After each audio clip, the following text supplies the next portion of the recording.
sikap saya pribadi hari ini saya memposting di Instagram Abdul Somad Official, saya posting Syekh Azhar, guru kami di Al-Azhar Kairo, Mufti Al-Azhar, Ulama Al-Azhar Syekh Ali Jum'ah, menolak ajakan Presiden Prancis untuk membuka boikot. Tidak ada tawar-menawar bahwa mereka kedutaan Prancis di Kairo menelpon Syekh Azhar supaya bukalah boikot ini. Tidak, umat Islam wajib memboikot. Kami bisa minum susu produk kami bisa makan makanan kami. Kalau kalian masih mengejek, ini adalah salah satu bahwa kita punya kekuatan ekonomi, kami punya solidaritas luar biasa. Tidak ada tawar-menawar dengan para penghina Nabi Muhammad SAW.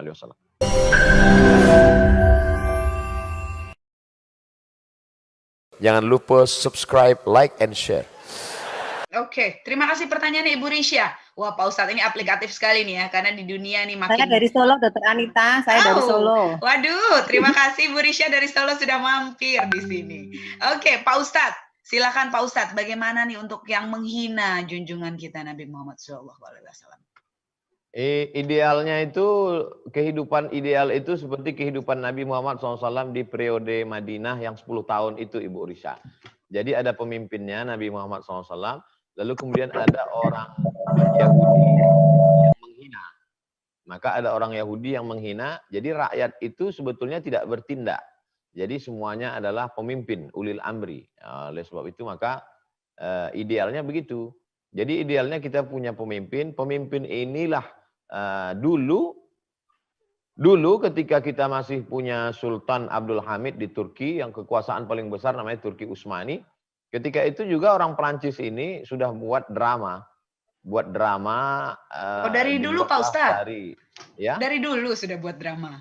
Ya, ada drama, mereka buat opera, drama. Di situ pelakonnya itu pelawak paling lucu sebagai Nabi Muhammad SAW. Jadi, waktu itu mereka tampilkan di Paris.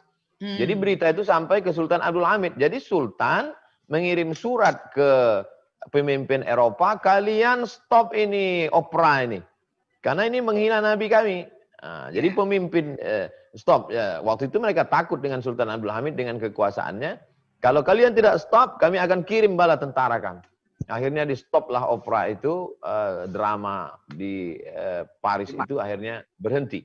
Ya, jadi idealnya begitu Ibu Risha. Tapi karena kita tidak punya kesatuan pemimpin negara Islam lemah, ketakutan semua. Karena Paris, Prancis ini negeri yang hebat, akhirnya umat Islam mengambil tindakan sendiri. Dan kita sekarang sedang melakukan perbuatan yang tidak ideal. Apa yang dilakukan oleh seorang anak muda memenggal kepala guru yang brengsek, mengejek Nabi, karikatur Nabi di depan murid-muridnya. Apa yang sedang dia lakukan itu adalah tidak ideal. Tapi salahkah dia? Wallahu a'lam. Saya tidak berani menyalahkan dia. Karena kalau saya katakan dia salah, ternyata dia mati syahid, di akhirat dia dimuliakan, masuk surga, saya malu dengan dia. Tapi apa yang tidak dilakukan sekarang adalah tidak ideal. Tapi ketidakideal itu terjadi, kenapa? Karena memang tidak ada pemimpin umat Islam yang lantang seperti yang dilakukan oleh Muhammad. Seperti yang dilakukan oleh Sultan Abdul Hamid pada masa lalu. Kita tidak akan bisa mengangkat harkat martabat Islam dengan meledakkan kedutaan Prancis. Apakah kalau kita ratakan kedutaan Prancis di Jakarta itu sekarang selesai masalah? Tidak.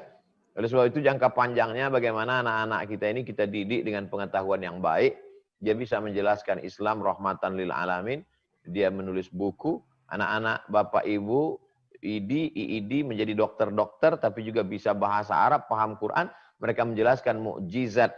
Akan ada di antara anak Bapak Ibu menjadi SPOG, spesialis objin, spesialis kandungan, menjelaskan manusia itu dari nutfah berubah menjadi alaqah, berubah menjadi mudghah, berubah menjadi tulang belulang, disebutkan dalam Al-Quran, lalu kemudian ditopang penafsirannya dengan pengetahuan modern, sehingga orang-orang Prancis itu nanti akan berkata, oh hebat sekali Islam, mereka pun bersyahadat, asyhadu an la ilaha illallah, asyhadu anna muhammadar rasulullah.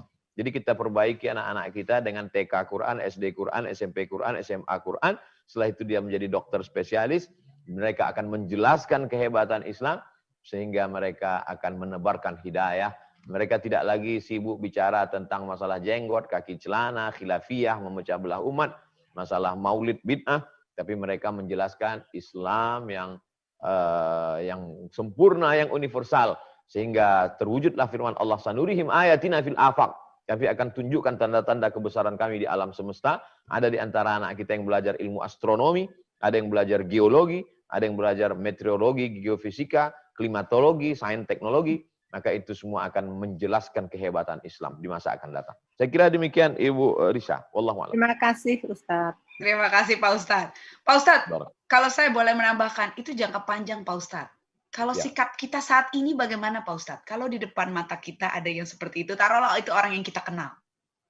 Sikap saya pribadi hari ini, saya memposting di Instagram Abdul Somad Official, saya posting Syekh Azhar, guru kami di Al-Azhar Kairo, Mufti Al-Azhar, ulama Al-Azhar Syekh Ali Jum'ah, menolak ajakan Presiden Prancis untuk membuka boikot. Tidak ada tawar-menawar bahwa mereka kedutaan Prancis di Kairo menelpon Syekh Azhar supaya bukalah boikot ini. Tidak, umat Islam wajib memboikot. Kami bisa minum susu produk kami bisa makan makanan kami. Kalau kalian masih mengejek, ini adalah salah satu bahwa kita punya kekuatan ekonomi, kami punya solidaritas luar biasa. Tidak ada tawar-menawar dengan para penghina Nabi Muhammad SAW. Oke, jadi kita harus punya sikap tegas tetap ya Pak Ustadz ya. Oke, siap. Pak Ustadz, ada pertanyaan ini tentang ilmu sehari-hari ya. Pak Mamat Surahmat, saya persilahkan untuk bertanya langsung kepada Pak Ustadz nih tentang kesabaran. Sabarannya harusnya ada batasnya atau enggak? Pak Mamat, apakah sudah siap? Ini pertanyaan juga bagus menurut saya. Pak Mamat. Oke, saya bacakan. Pak Ustadz, apakah dengan demikian kesabaran itu tidak ada batasnya? Dan cukupkah kita dengan bertawakal hingga kita dapati hidup yang akan indah pada waktunya? Oke, bagaimana pendapat ini jika kita sinkronkan bahwa manusia diberi akal untuk berlogika dan nurani untuk meresapi hingga dia merubah jalan hidupnya sendiri? Pak Ustadz, bagaimana kita tawakal aja, sabar aja, atau usaha, atau bagaimana Pak Ustadz kalau hidupnya nggak indah-indah nih? Pada waktunya tuh bagaimana maksudnya Pak Ustadz? Pak Mamat Surahmat, sabar itu ada 3 Pak Mamat. Sabar yang paling rendah adalah sabar menerima takdir. Sakit, sabar. Gempa bumi, sabar. Erupsi, sabar. Gunung meletus, sabar. Itu ini paling rendah Pak Ustadz? Sabar paling rendah, sabarnya dokter umum ini. Oke. Di atas itu adalah sabar menahan diri dari maksiat. Punya uang diajak pesta narkoba nggak mau, itu sabar. Punya uang diajak zina nggak mau, itu sabar. Ganteng diajak LGBT nggak mau, itu sabar. Yang ketiga puncaknya adalah sabar dalam beramal soleh. Sabar untuk tidak beli tas branded demi untuk makan fakir miskin. Itu sabar yang luar biasa. Sabar untuk enggak beli mobil baru demi buat rumah Quran. Itu sabar. Saya punya teman, rumahnya rumah Perumnas biasa, dia beli ruko, dijadikan rumah Quran. Itu sabar yang luar biasa. Jadi sabar yang ditanya Pak Mamat Surahmat, sabar level paling bawah. Dan itu pun salah memahaminya. Beliau sebenarnya ingin meluruskan pemahaman. Sabarlah kita. Oh enggak, dalam Islam diajarkan i'mal lidunyaka ka'annaka ta'ishu abada. Engkau berbuatlah sehebat-hebatnya seakan-akan kau hidup untuk selamanya. Kalau untuk dunia. Idza qudiyatis shalah, kalau kau sudah selesai melaksanakan salat, fantashiru fil ard. Bertebaranlah di atas muka bumi. Wabtaghu min fadlillah. Cari karunia Allah. Tanam sawit sejauh mata memandang. Tanam kebun karet. Kau mesti kaya supaya bisa bangun masjid. Kau mesti kaya supaya buat sekolah gratis. Kau mesti kaya supaya bisa menyelamatkan umat ini. Adapun orang yang tidak mau berusaha, tidak bekerja, ketika ditanya, kau apa? Sabar. Itu bukan sabar. Goblok, bodoh, blow on. Oke. Kalau keadaannya jelek terus Pak Ustadz, udah usaha, gimana? Kayak COVID ini kan jelek semua Pak Ustadz. Semua kena dampaknya. Kita ini ngaji mau cari kebenaran atau mau cari pembenaran? Kebanyakan orang sekarang dia sudah putus asa, dia malas, dia nggak mau kerja, lalu dia cari ceramah ustadz untuk membenarkan perbuatannya. Ini nggak benar. Dia sebetulnya udah putus asa, malas, terus dia cari ceramah Ustadz tentang sabar. Ya sabarlah. Ini nggak benar. Saya nggak setuju kalau ceramah saya tentang sabar hanya untuk membenarkan kemalasan dia. Kalau yang sekarang nggak bisa kerja karena PHK, dia bisa jualan online. Kenapa kita tidak tiru sekarang perusahaan-perusahaan Amerika yang beberapa tokonya tutup, mereka jualan pinggir jalan. Kenapa kita tidak ikut itu? Oke. Waduh, cakep Pak Ustadz. Oke Pak Ustadz, terima kasih jawabannya. Jadi tetap ya Pak Ustadz ya, nggak ada sabar, nggak ada batasnya, mesti usaha supaya bisa keluar dari keadaan yang tidak baik. Amin. Oke, Pak Ustadz, Dokter Roy mau tanya ya, ini Dokter Roy Amardianto SPA, spesialis anak konsultan. Ini mau menanyakan tentang praktisnya kita jadi dokter sehari-hari berkaitan dengan sholat. Silakan Dokter Roy, apakah sudah siap? Sudah. Dokter Roy boleh dibuka. Silakan Dokter Roy. Ya, terima kasih Bu Anita. Assalamualaikum Ustadz. Waalaikumsalam warahmatullahi wabarakatuh, Dokter Roy. Iya, begini Ustadz, saya ingin menanyakan tentang praktek. Waktu itu saya pernah praktek kelebihan waktu Ustadz. Jadi alhamdulillah sih pasiennya banyak. Seharusnya sholat zuhur itu kan antara jam 12 sampai jam 3 Ustadz. Nah itu nggak terasa tiba-tiba udah azan asar Ustadz.